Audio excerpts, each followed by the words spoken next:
Hello, I'm Harvey Godwin Jr. and we're out here in the Robeson community at the Rex Oxendine Farms, and I'm here with my good friend Rex Oxendine and his son. What's your name? Alex Oxendine. What grade are you in? You going into the fifth? Great.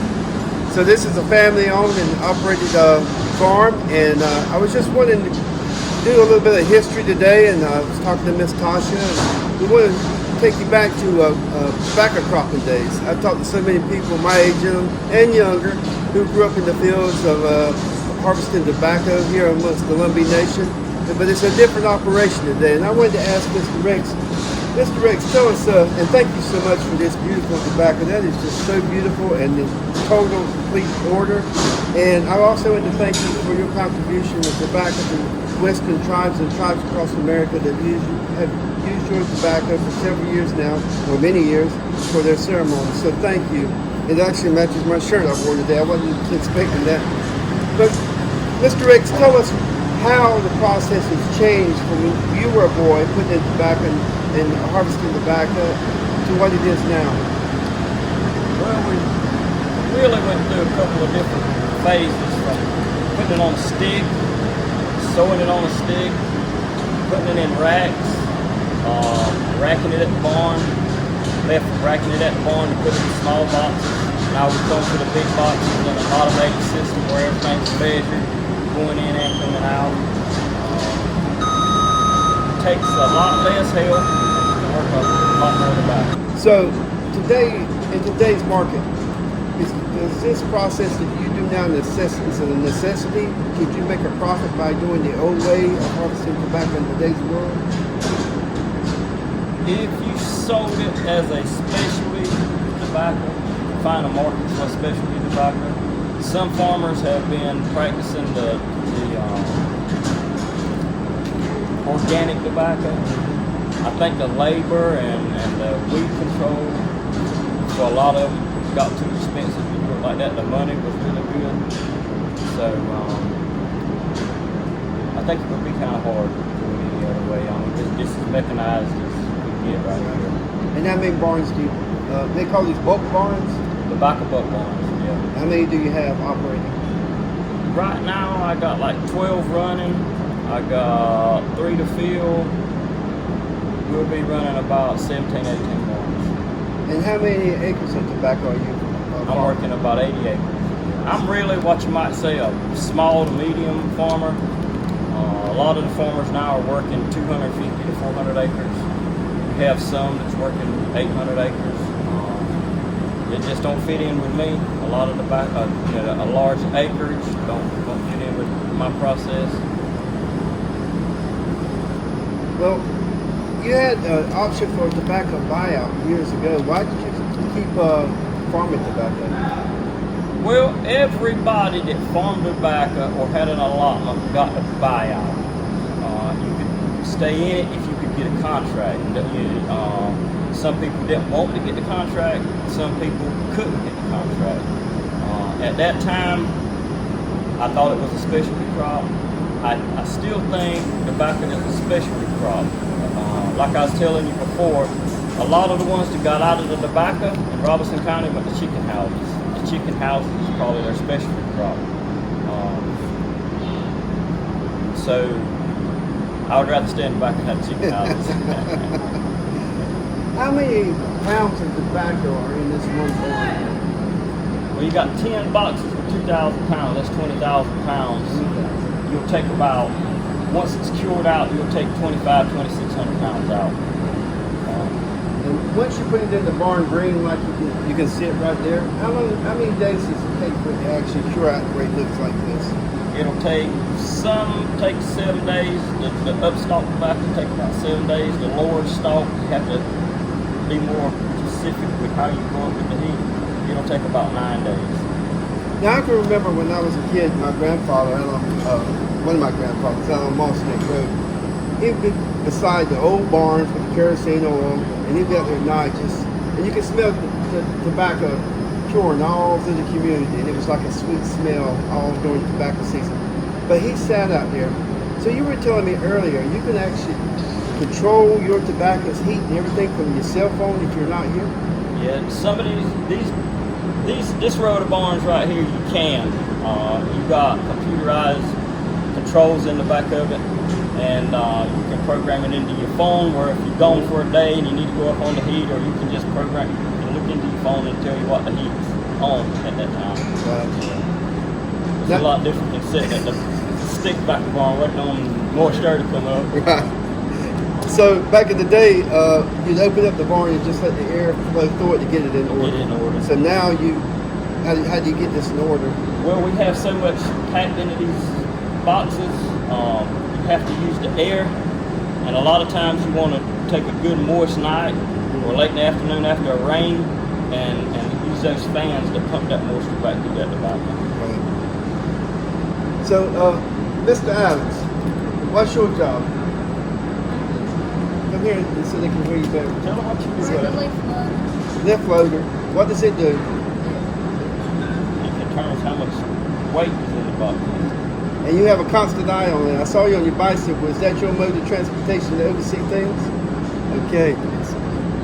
Well, you're doing a great job from what I can tell. This process is just amazing to me. And workforce, you know, I hear so much you can't find labor, especially farm labor. You seem to have a solid workforce, and are they consistent? How do you keep a workforce every summer for this product? I reckon I'm just blessed by God, Chief. They've been back year after year. When it gets time to start setting out backer, the phone goes ringing. Mr. Rex, when we're going to set out backer? And from then on, they,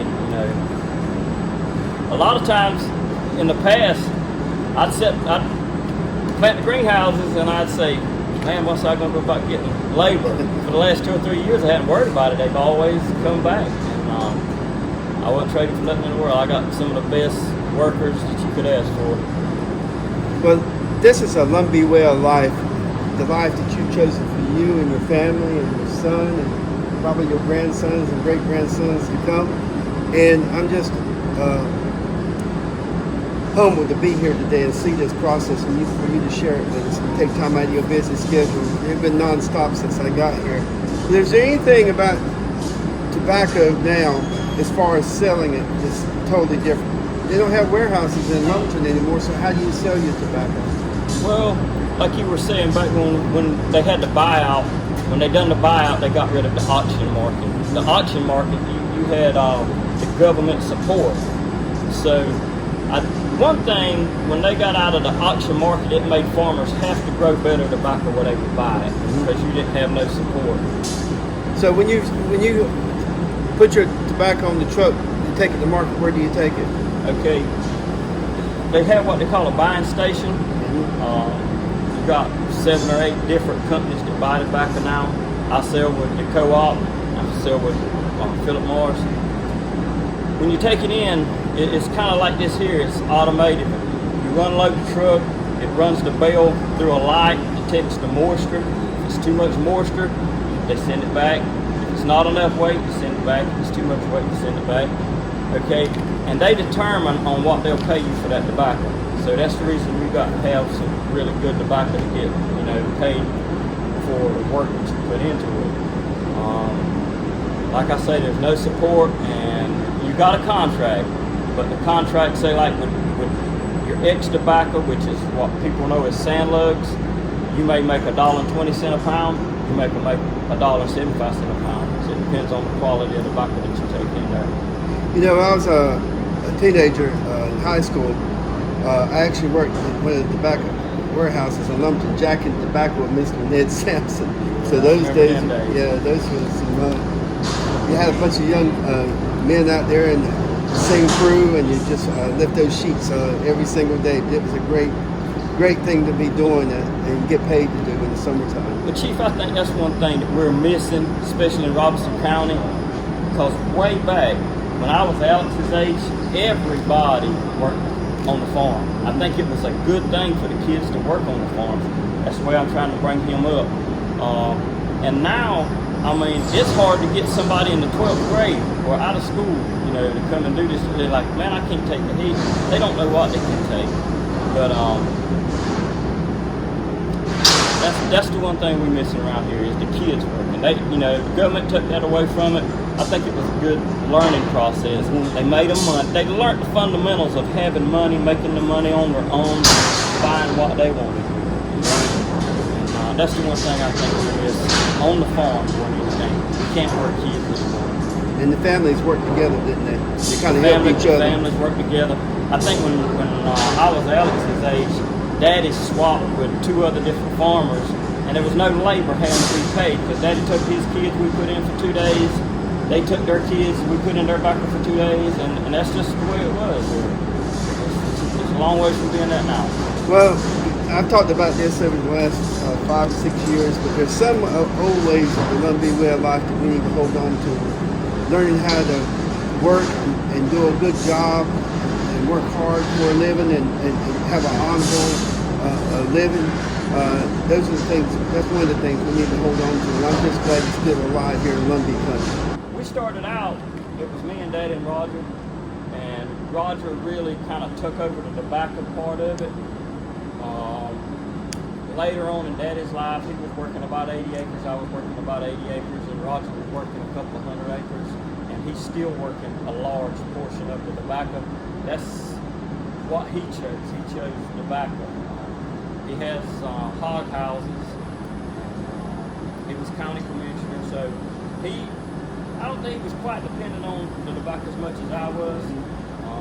Daddy was in it because that's what he really liked. He liked, like you said, he liked smelling dry tobacco. He really enjoyed it. Yeah, I do too. And what were your parents' names? Zeb Oxendine and Margie Lee Oxendine. Yeah.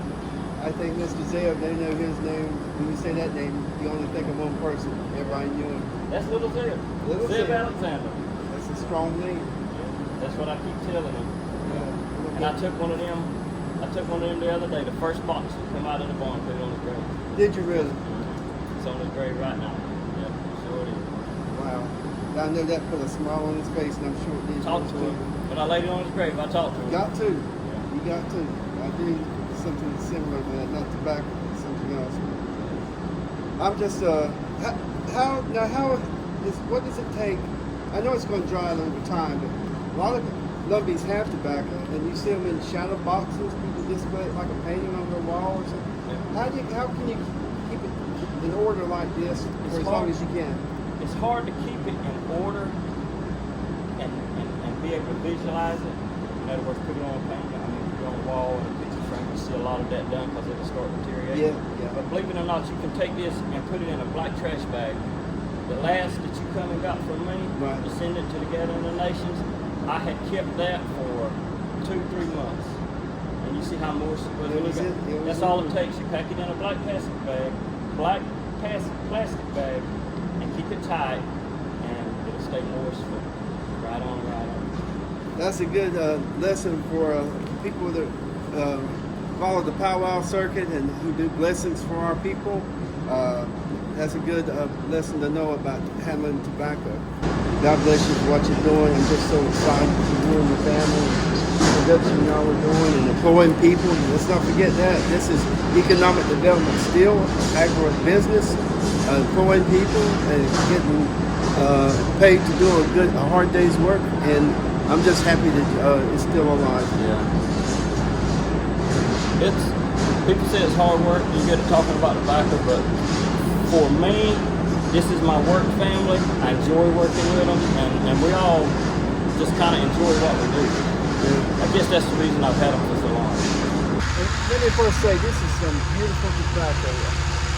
Is this a special season for tobacco? Why is it looking so beautiful? These big, beautiful leaves, it's got consistent color. So what happened this season for it to grow this way? Well, it's been a pretty good season. We got the rain on time. We've had a lot of rain. We were able to get in the fields when we needed to get in the fields, apply it, spray it, and it kind of made things pretty simple, and it gives us a good crop. So you have to go when the season dictates for you to go. That's one thing people don't realize about farming, and they really don't realize about tobacco farming. Tobacco, you have a short period of time to do each thing. When you start spraying your offshoot tea, you got to catch them suckers at the right point. When you get the tobacco cleaned up, you got to put your MH on it, which stops the growth of the plant. Mm-hmm. You got a certain time to do that. And you know, when you say time, that's about a week period of time that if you don't get it done in that week, then the next week you start falling behind. And you otherwise fall behind on your herbicide, which gives you weed problems, or your chemicals for your suckers, which starts giving you a lot of suckers and a lot of labor having to hand pick all that stuff out. So you have to forget taking vacations when you start with the tobacco. So do you still sucker and top tobacco like we used to? You still by sucker? hand? Well, we run toppers.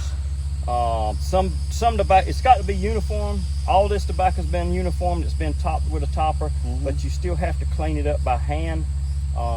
Pretty much what you do is, just like right here, Chief, that was a sucker. That chemical burnt that sucker. Oh, okay. You see what I'm talking about? Yeah. That's what the chemical does. And but it's got to be in a timely manner. If it's 2 inches or bigger, it don't stop it. Right. You know, but if you catch it when it first starts, it'll go ahead and burn that sucker, and you don't have to hand pick it out. But you gotta get those suckers out for the leaf to fully develop, right? Yeah. Okay. Yeah. Now, The sucker in the top takes a lot of the body. This tobacco's got a lot of body. I call it wrinkles. Sure That's does. where your weight's at. You feel the thickness in it? Yes, sir. Yeah. Beautiful. So we just saw the. Let me go back to this. Back in the old days, you had a tractor in the middle, and you had 8 croppers. So how many people operate this field now?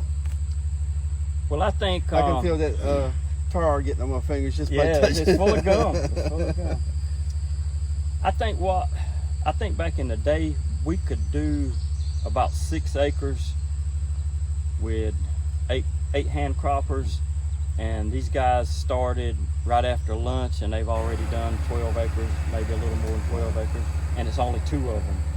2 of them on the crop. One on the cropper and one driving the truck. We got 2 cropper operators, and we got 3 bus drivers.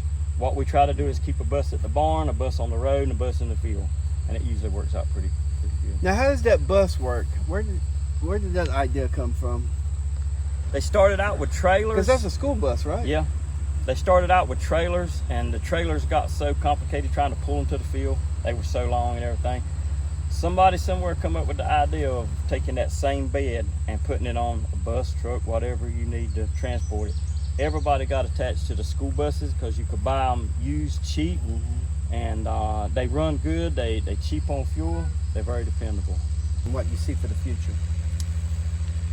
Well, I tried, like a lot of other people, I tried hemp about 2-3 years ago. They flooded the market. It didn't work. I was trying hemp because I had so much invested in the tobacco with the croppers. I could use the croppers with the same way. When I gathered my hemp, I used the cropper to do it. I could dry it in the barns. That worked good. But at that point in time, China had got out of the market buying the tobacco. It was getting really tough trying to sell you tobacco. They got back in the market. Now tobacco is really looking good. And I hope it stays good. It's a good money crop. It's a good cash crop, and it's something that Alex is kind of interested in. But as far as coming back to be the cash crop like it used to, I don't think it'll ever come back to be that. Well, you got a great amount of diversity going on. When we were driving down, I saw beans, corn, tobacco, all intermittent with each other. It's beautiful. So I just want to thank you again for bringing us out here on this beautiful late July day, which is normally crop tobacco. So thank you so much.